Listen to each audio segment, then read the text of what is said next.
think that being attracted to a certain kind of incredibly smart, charming, accomplished, but also dangerous and emotionally unavailable man was one of my MOs. I also had a huge weakness for full court press seduction, okay, because it was speedy. It was also fantastical. I think it fit into the whole artist trip, you know, whether it was let me whisk you off your feet and the instant intensity, love at first sight, thinking that that was something that was true.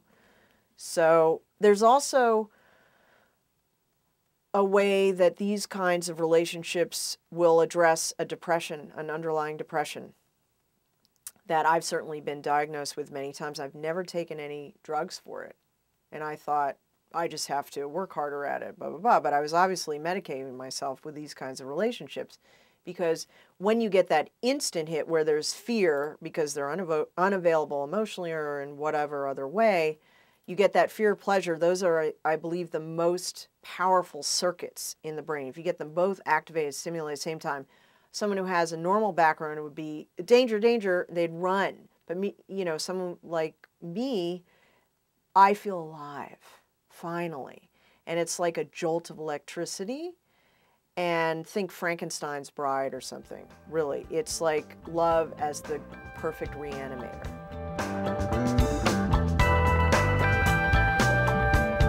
The main thing is that as a love addict, I was always looking outside myself for someone to complete me. What is that Platonic story that originally we were two people fused into a ball that would kind of roll around, right? And then there was this rupture, and we split apart, and we spend the rest of our time looking for our other half. Okay? So I think that in my case, it was about not taking responsibility for fulfilling my own life. So I think that's at the root of this settling as well. If you're not comfortable with yourself and satisfied with yourself and what you're doing, there's going to be something suspect in what you're open to. And if you're seeking already, I mean, in my case, I spent all my time seeking the one, the mythical one, who would complete me, and frankly, who would address the weaknesses that I wasn't addressing, whether it was creative, because that's another thing, you know, addictive energy is creative energy. And addiction can also be seen as avoiding creative responsibility.